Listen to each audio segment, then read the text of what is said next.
And the final problems on this page, keep working it out. 25 times 3 gives me a pair of 5s. They're going to come out. 6 times 5 is 30. I've got that square root of 3 because it did not pair up. This one is going to break all the way down. I've got a pair of 5s. They come out. Times 4 is 20. And there's nothing left on the inside to hold up my radical. 25 times 5, 5 and 5. 5 times 3 is 15. Got this 5 that did not pair up. And nothing pairs here. I've got square roots of 3, I've got square roots of 5, then I've got a 20. Nothing's going to pair up. This one, nothing's going to change the 2 square roots of 6. Square root of 36, got a pair of 6s that's going to come out. And then this is going to be 4 times 6, 2 and 2, that's going to come out. Give me a 14. The 6 breaks down into 2 and 3.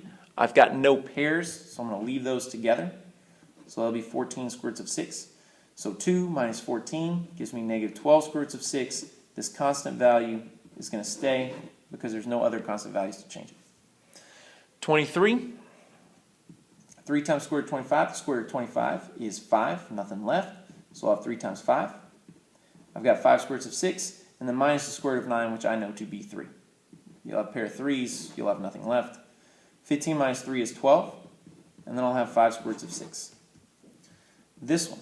49 times 2, that'll give me a pair of 7s. There's already 2 on the outside. 7 times 2 is 14. This 2 did not pair up, so it's going to stay inside. I've got 4 times 7, give me a pair of 2s. That 2 is going to come on the outside. The 7 did not pair up, it'll stay on the inside. 7 times 9, 3 and 3. The 3 is going to come outside. There's already a 9, so 3 times 9 is 27. And I've got that 7 still on the inside. 14 square roots of 2. I'm going to add 27 to negative 2. That'll give me 25. Square roots of 7. Done. All right. Last page. Pythagorean theorem page. Now this one, I've got all of them. A squared plus b squared is equal to c squared. I'm just going to place my whole. So I've got 8 squared plus an unknown is equal to 10 squared. This is 64 plus b squared is equal to 100. Subtract the 64, b squared is equal to 36. Take the square roots on both sides. B is equal to 6. This one, a squared plus b squared is equal to c squared. So I have 100 plus 576 is equal to c squared. That's going to give me 676 is equal to c squared. And c is going to be equal to 26. Take square roots on both sides. This one, again, I'll have a squared plus b squared is equal to c squared. My bad. 3 squared and 6 squared, which is going to be 936. So a squared is going to be equal to 27.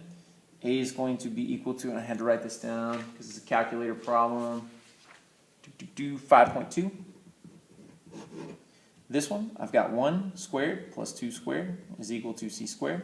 So 1 plus 4 is equal to c squared. And again, you're going to drop this straight into your calculator, take the square root of both sides. You're going to get 2.24 is equal to c.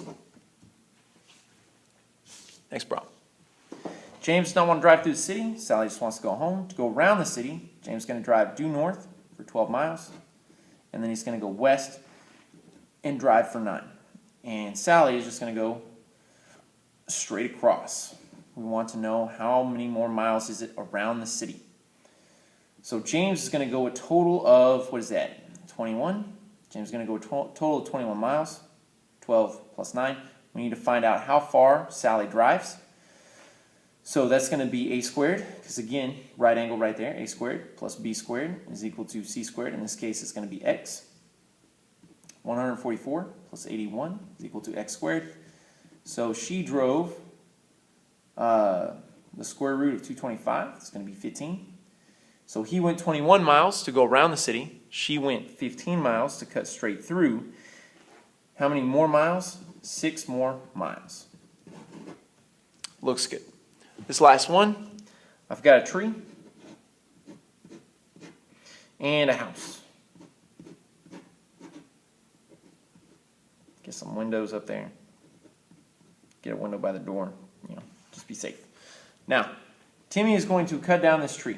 Here's a little chainsaw. Timmy's going to cut down the tree at 5 feet. The tree is 18 feet tall. Timmy makes a cut at 5 feet.